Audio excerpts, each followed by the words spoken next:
The Muggle Death Eater and His Daughter by Great 78. Chapter 34. Map and Misgivings. The last week of June, 1997. Are you ready?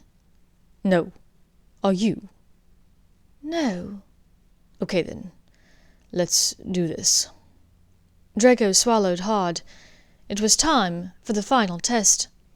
After perfecting sending through an apple, a glass of milk, a flower, a worm, a rat, and a niffler, the last of which caused Borgin to send back a howler at the two of them, it was time for the final test, a human. They had flipped a coin to see who would go, after putting aside their wands to avoid interfering with it, and Draco was pleased to see that his wandless magic had improved, slightly. He had called heads, and it was heads, so he would go. He stepped into the cabinet with more bravado than he felt, closing the door behind him. There was a pulling, twisting feeling all over his body. It felt like a portkey, only with a cloying sensation, as though he had a heavy blanket pressed all over his face and body. Then the sensation lifted, and he was staring at the lit rectangle of a door. He pushed and found himself in Borgin and Burke's shop. Borgin was coming from around the counter. "Excellent! It's done, then?" "Yes," Draco rasped, then cleared his throat. "Yes, it's done. Have your owl deliver this to my father." He forced a note into Borgin's hands. "You should expect them tomorrow night." Without another word, Draco turned and stepped back into the cabinet. A handful of seconds, or maybe an eternity, later, he stumbled out of the door and into Hermione's arms. "Are you all right?" she asked frantically. "How was it?" "No, but it works," he answered heavily. His stomach was in knots, not from the method of travel, but from the knowledge of what was to come. She conjured a glass of water and gave it to him. He finished it and vanished the glass, hugging her tight. "Tell me everything is going to be all right." "Everything is going to be all right," she said, with as much confidence as she could muster. Draco awoke the next morning with a stomachache. The idea of going through with what they had to do was nearly untenable. Yes, the Order knew of his loyalties, his true role in the situation. However, the majority of their classmates would not learn the truth until, if Voldemort was defeated. If his defeat proved to be impossible, they might never know. The name of Draco Malfoy would go down in the annals of Hogwarts as nothing more than a cold-hearted killer. But it was not just that. By pledging himself as a member of the Order, he was failing to live up to his Malfoy heritage. His father would likely disown him if they both lived. No matter which way he turned, no matter which path he took, someone would hate him.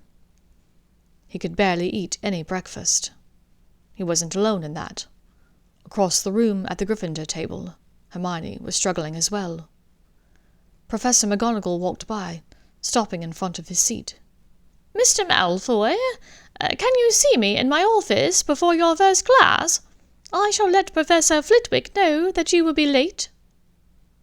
Pansy and Blaze and a few others shot him knowing smirks, assuming that he was in trouble.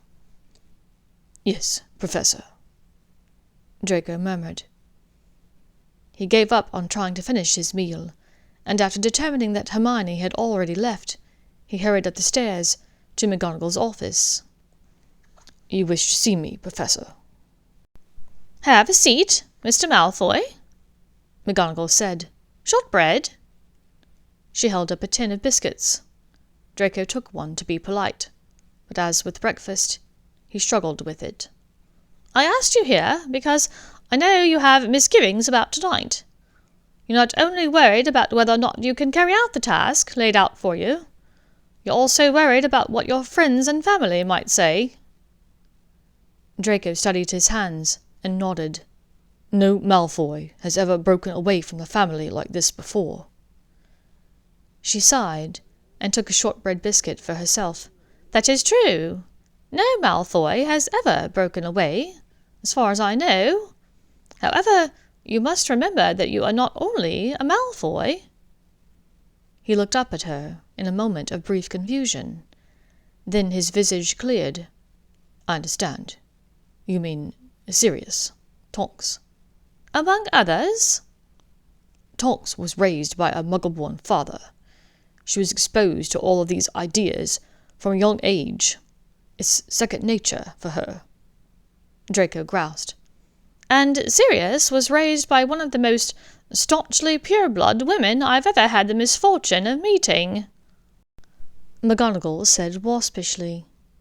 Regardless, the two of them are not alone. There have been many black family members over the years who have forged their own paths. There was Tonks's mother, Andromeda, and your mother's uncle, Alphard. He was your namesake, you know. He gave her a look of surprise. My... Alphard Draco Black. He was a champion of Muggle-born rights in his day. His grandmother, your great-great-grandmother, was one. If Draco had not been seated, he would have fallen over. There are Muggle-borns in my family tree. There are Muggle-borns in everyone's family tree. It's just that not every family recognizes them, Professor McGonagall said, a little irritably. Draco thought for a moment.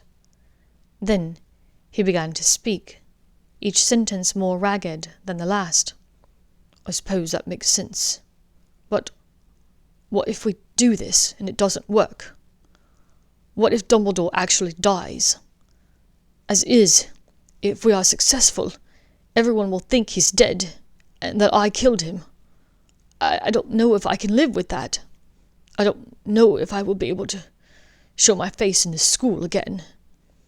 There's a high likelihood they'll take me away to Azkaban. Draco dropped his head in his hands. There was silence from her. He mumbled, I'm scared to death, Professor. Courage is being scared to death, but saddling up anyway, Professor McGonagall said. I heard a wise man say that once. You do realize all of us are scared? He raised his head to look at her. He took a deep breath, then another. No, I had no idea. At every meeting, everyone seems resolute, like a wall made of iron. It's all right to be afraid. I would not want to go into battle with someone who wasn't a little bit afraid. Professor McGonagall smiled kindly at him. But believe me when I say, all of us will do everything we can to keep you from Azkaban. Professor Snape will be with you. If you need him, look to him. Help will always be given at Hogwarts to those who need it. Don't forget. He nodded again, hoping she was right. His stomach growled, and, surprising himself with his hunger, he popped the shortbread into his mouth. Thank you for everything, Professor. She smiled and held out the tin shortbread biscuits. Take a few more. It's hours until lunch. He gave a tentative smile and took a handful, then shouldered his knapsack and headed out the door to the Charms classroom. A few moments later, she answered the soft knock at the door.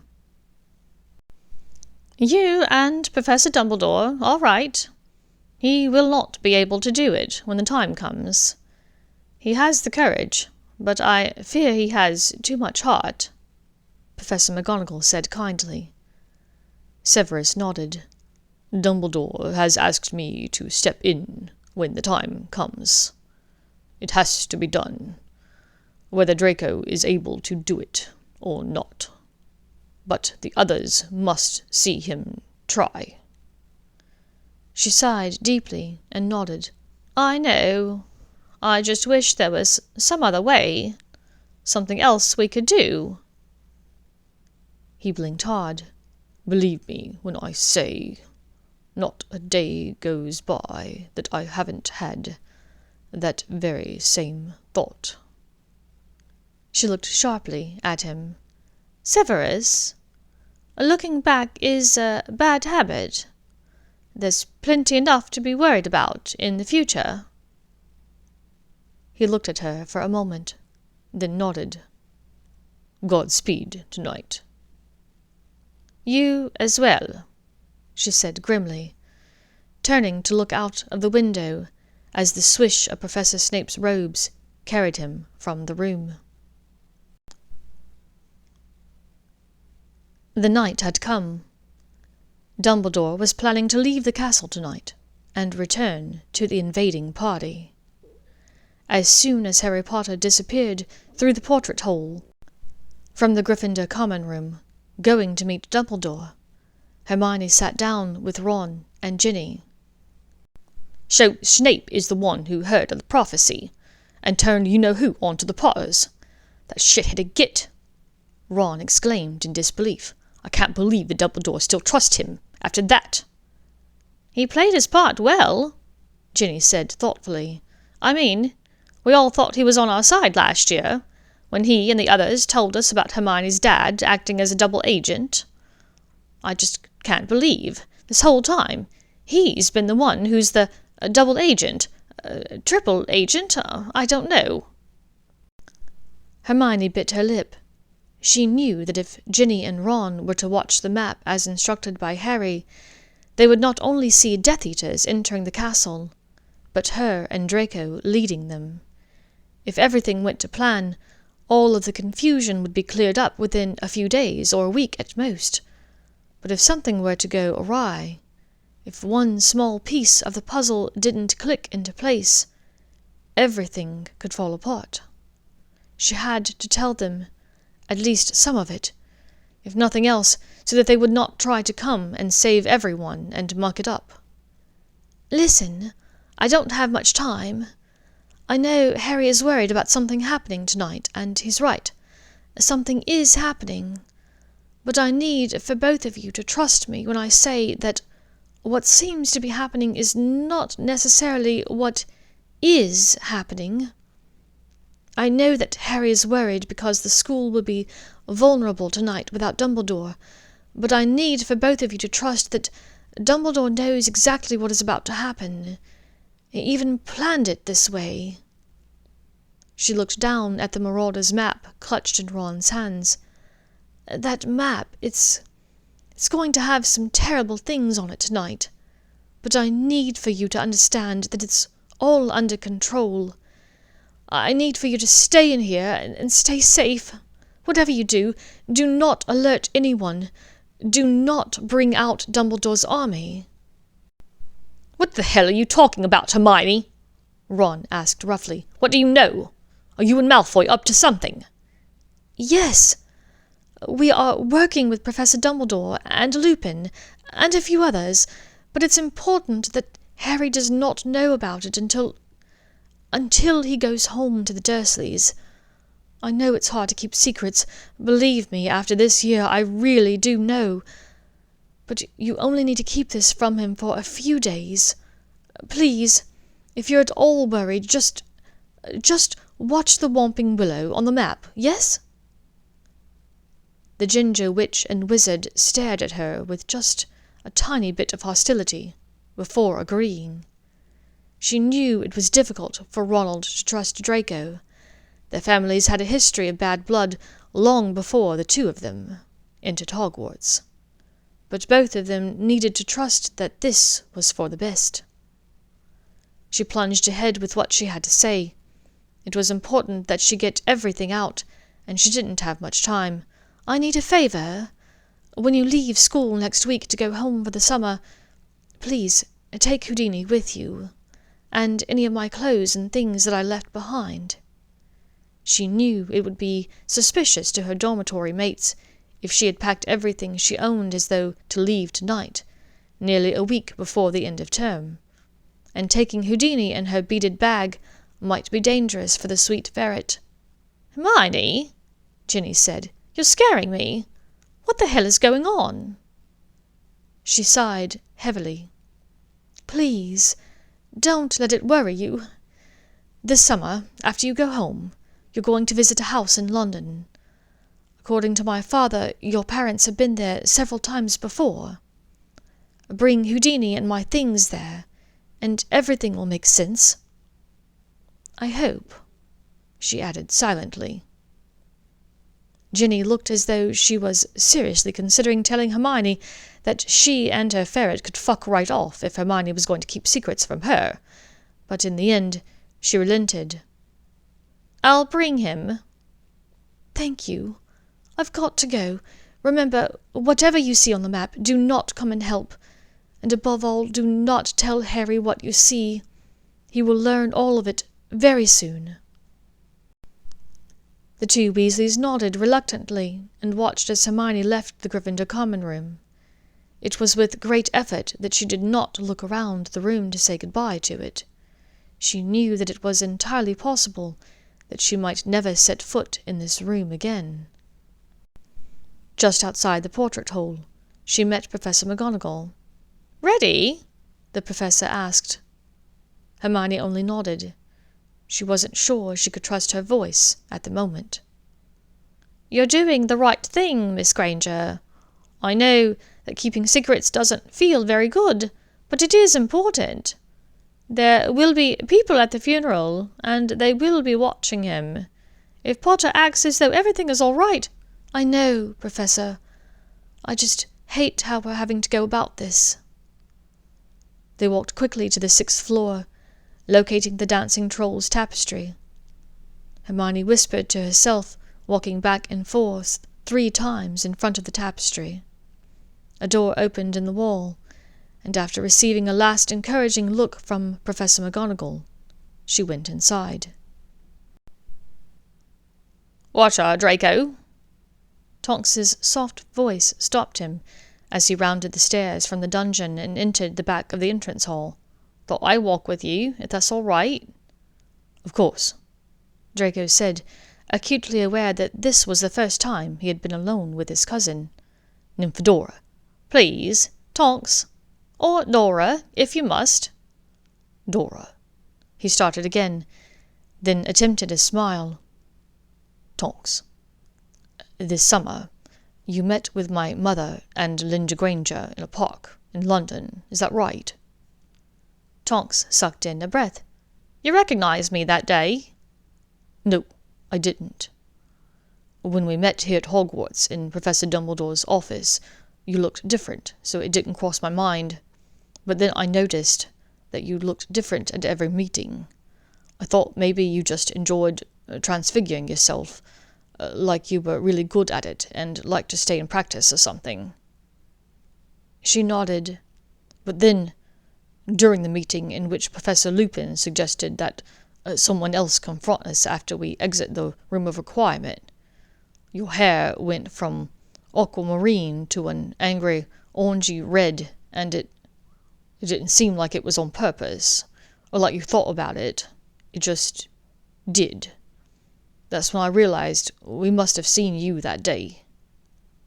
Tonks nodded, but said nothing. She could tell he had more to say on the subject. "Were you meeting my mother, trying to convince her to join the Order?"